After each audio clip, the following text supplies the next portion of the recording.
Hello all, my name is Kunal and welcome to my YouTube channel. So today we will cover types of function in this particular video. So there are two types of functions in Python. One is built-in function and another is user-defined functions. So built-in function you have seen in the previous lecture where I have used some functions like length, then to calculate the length of the list. Then I have used some function to you can say that calculate the sum of the list. So these are nothing but an built-in functions. There are some user-defined function. You for the user-defined functions, you have to write the code, and then you can call those particular function in your program. So that's it. That is nothing but an user defined function. So we will see the example for both these functions. I will clear all the drawings. Now I'll just mouse. Okay. The first function is ABS. This is a built-in functions. I have taken some examples for the built-in functions also. So you might this might be helpful for you. So first function is you can see the ABS functions. This function is used to find the absolute value. So what is absolute value? Absolute value is nothing but an value without sign. Okay, that is nothing but an the absolute value without. So here you can see I have declared num is equal to minus 100. So for this 100, there is a one sign that is nothing but a minus. If we want to print the absolute value, we will call this absolute method, and we will pass this number to this particular absolute method. Then it will give 100. So 100 is nothing but an absolute value of this number. Again, then next function is you can say all. So all function, here you can see this function particularly we use to find the elements are iterable or not in a list. If it is not iterable, then this all function will return false. Okay, so here you can see I have printed the one list. Sorry, I have created one list 1 2 3 4, and then I have passed this list to the list from into the all function. And similarly, I have created another function with a false as an element, and then I have passed that list in that particular all function. So we will execute this, and then we will see the output. So here you can see uh, for the first, where all the elements are iterable, it is printed as a true, and where I have given as a false as a one element, where it is printed as a false. So where the if the list is not contain any list not contain any iterable element, then throw it will return false for that particular list. So for that we will use this all function. So if we pass, then here you can see I have created another tuple. Okay, and I have passed 0, 2, 3, and 4. Now 0 is not iterable. Okay, this is not iterable element, not iterable element. So because of that, this all function gives as a false.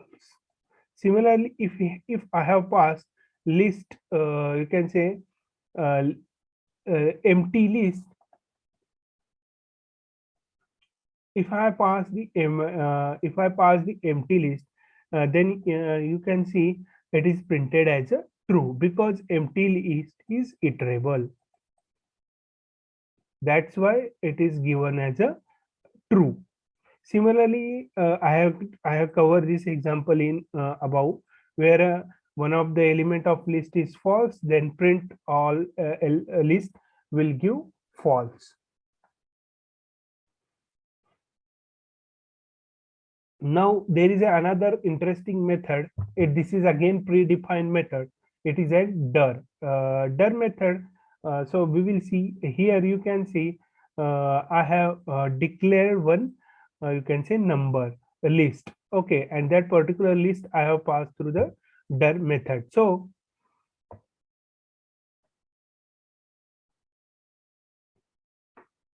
here you can see all the methods which is useful to this particular list. Uh, I have where I will you can say the all the list functions. There is one video I have created where I have covered the list functions. I will link that video card in in here, so you can watch that particular video. Okay, so there I have covered lots of the function which we can apply on the list data type. But if we have used dir and then we have passed the list for list into that dir method, then it will give the number of method which can be applied on this particular list. So here you can see len, which we have used multiple times. Then this is you can see the append, clear, copy, count, extend, insert, pop, remove, reverse, and sort. This type of method we can apply this 1 2 3 method, and this dir method given as well attributes as well. So attributes means public, you can say the variables as well. I have not covered class and objects. In that you will understand what is public and private. So there we will cover all those you can say the object oriented concept. But here you can remember, you can understand that this dir method will give number of operation which we can perform on this particular list. Here I have passed list. You can pass any data type like a tuple, then it will give number of operation you can perform on that particular tuple or tuple. Then if you pass the dictionary, then this dir method will give what are the number of, you can say, operation you can perform on the dictionary, such that you can use this dir method. Now, next method is we will cover, that is nothing but a div mode. So this is also an interesting method where it takes two arguments. One is 9. Here you can say the one is both are nothing but a number, but how it will return as you can say. So here 9. If I have just you can say divide by now 9, then it will then 2 is to 4 and 8. So remainder will be 1. Okay, and the quotient will be 4. Some like that it will be written. So this particular div method will return quotient and remainder. Okay, so this is also an interesting you can say the method or predefined method which we have in Python. And then another interesting method is there, enumerate. And enumerate is just we use to iterate or to make and count to add the counter in some of the elements. So here you can see I have declared number element. So if I just can say the, if I iterate over this, the number will start from the 0. Okay, but if I want to start this from 10, how we can do that? So here we will enumerate the numbers, and here we will give the starting point of the our counter. So once I printed the index and number, here you can see the index is started from the 10, 11, 12 and 13.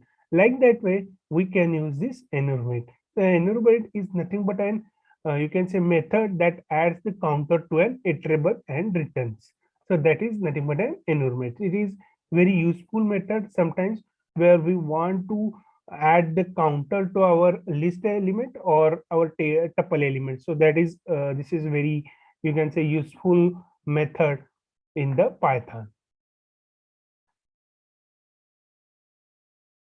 So now next method we will cover filter. So filter method is you can say the predefined function in a Python, but this particular method we can use as per our requirement. Okay, so there is a one objective which we have where we want to uh, return the all positive number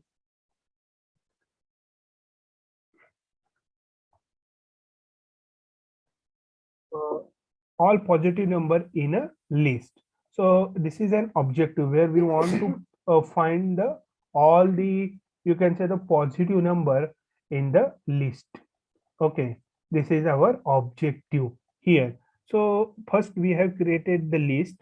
Okay, here all the elements which are between -10 and 10 uh, 10 will be stored in the number list.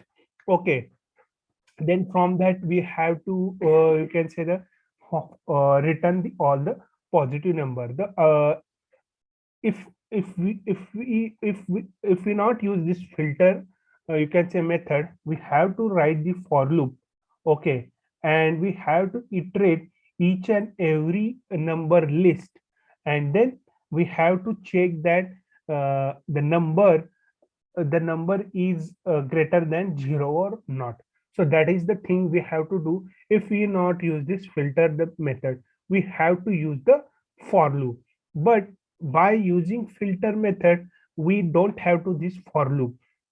Just we have to write the condition. So here you can say what are the parameters we have passed.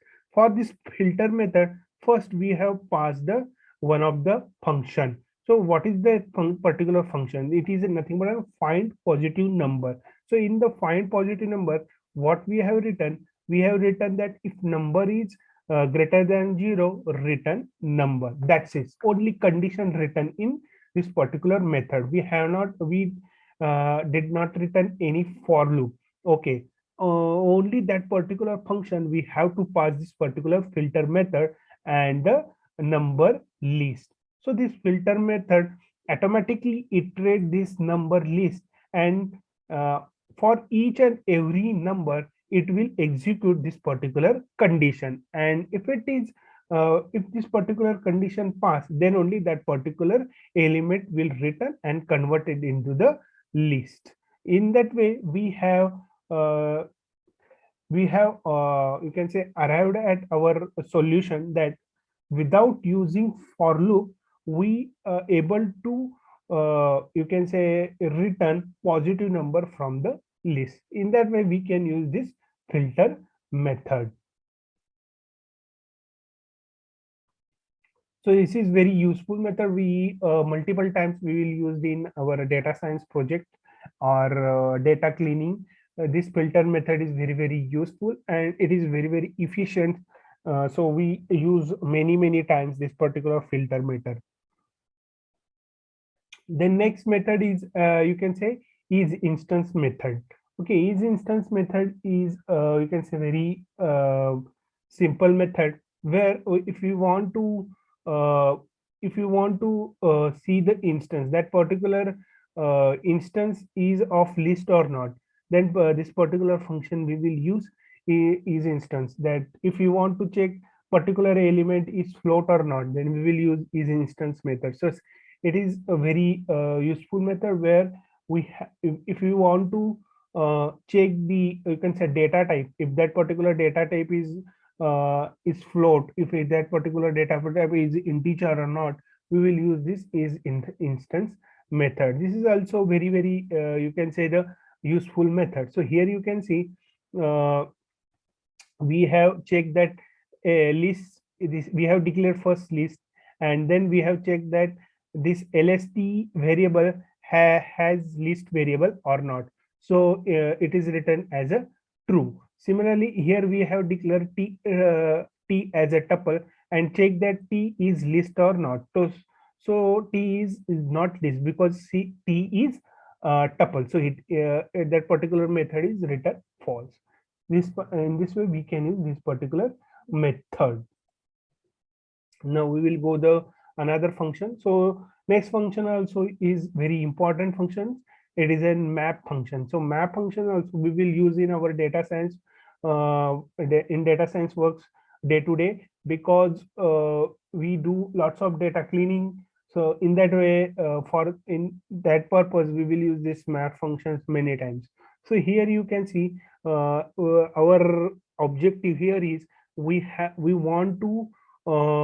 we want to square all the numbers which is present in the list. So that is our objective over here.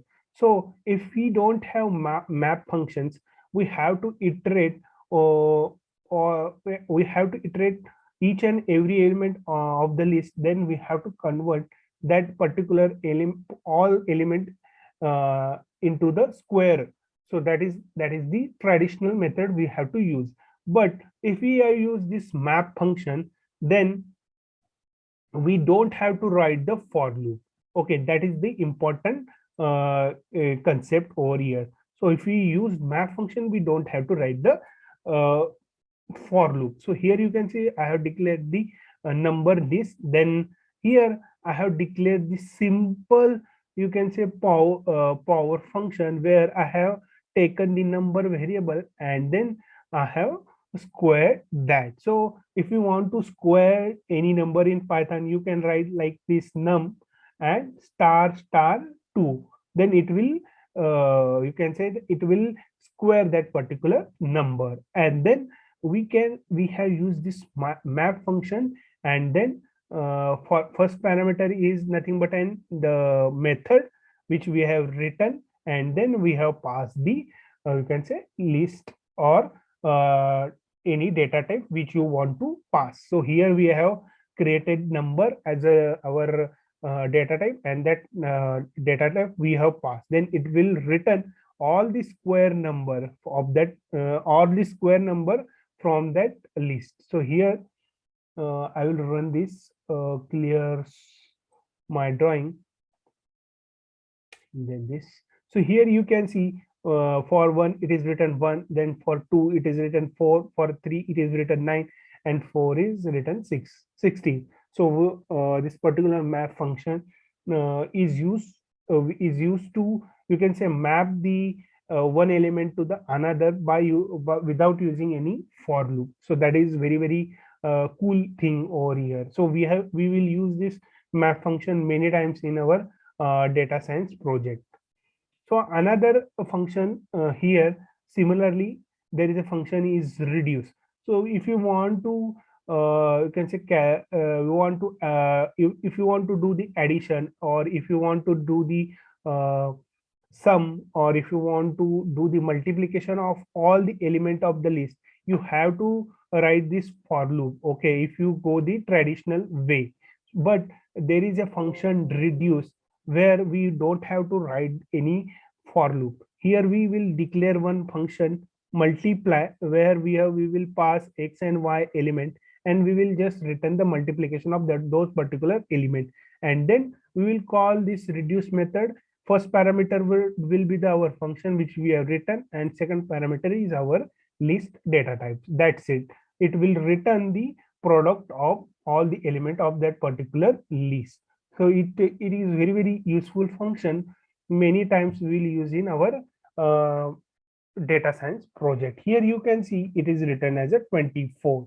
So it is very cool thing in Python. They are given like a map function, reduce method, filter method, where we can convert the list or any tuple or any iterable object into the another iterable values without using without using for loop. So that is a very cool thing. Because of that, our data cleaning or any, you can say the data pre-processing part is very that particular part is done very seamlessly in Python because of this type of functions. Now we will understand next bigger thing is user defined function.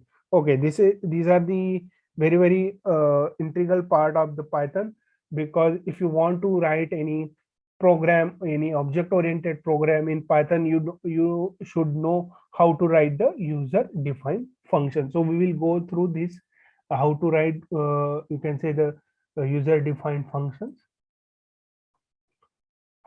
So user defined function, here you can see I have declared one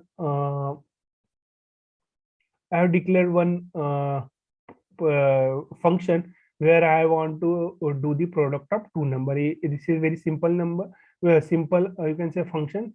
To write the, you can say, function, we have to define that particular you can say function. So how to define the function?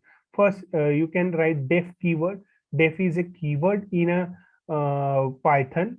So by using keyword, this def keyword, you will tell compiler that I am writing now definition of function. So here you will we will give the function name, then here you will pass the parameter which you want to give, and then you will do the multiplication by using those parameter, and it will return the product. It is very simple, you can say the it is very simple user defined functions. And I have created two variable, number one and number two, and then I have called this product number function, and there I have passed this number one and number two. Then it will return the product of these two number. It is very simple. You can go through once. I will upload this. You can say IPython notebook on my GitHub, so you can download from there, and you can do your all you can say the you can play with this notebook to get more understanding. Now here I will write some you can say simple calculator program by using our user defined function. Okay, first I have written one addition method. It is very simple method where I have accepted the two arguments, and then I have written the sum of those particular arguments. Then I have create the multiply you can say method. Similarly, I have written the multiplication of those two parameter. And then you can say here I have written the subtraction method, and then I have you can say did the subtraction. Then similarly I have written the division method. Then I have provided the option to the user what you want to do. You want to do addition, you want to do the subtraction, you want to do multiplication, or you want to the you can say the division. Okay, and then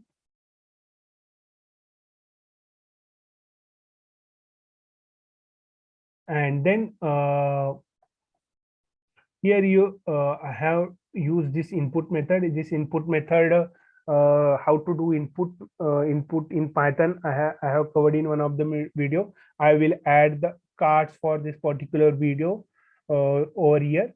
And then I have written the I have accepted the first number, then I have accepted the second number, I have accepted the choice from the user. And then if here if and else condition I have written, if choice is 1, then I have done the addition. If choice is 2, then I have done the subtraction. If choice is 3, then I have done the multiplication.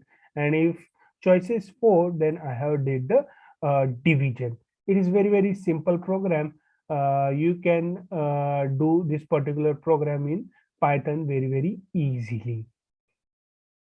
So I have run that particular program. Here you can see this way output will look like.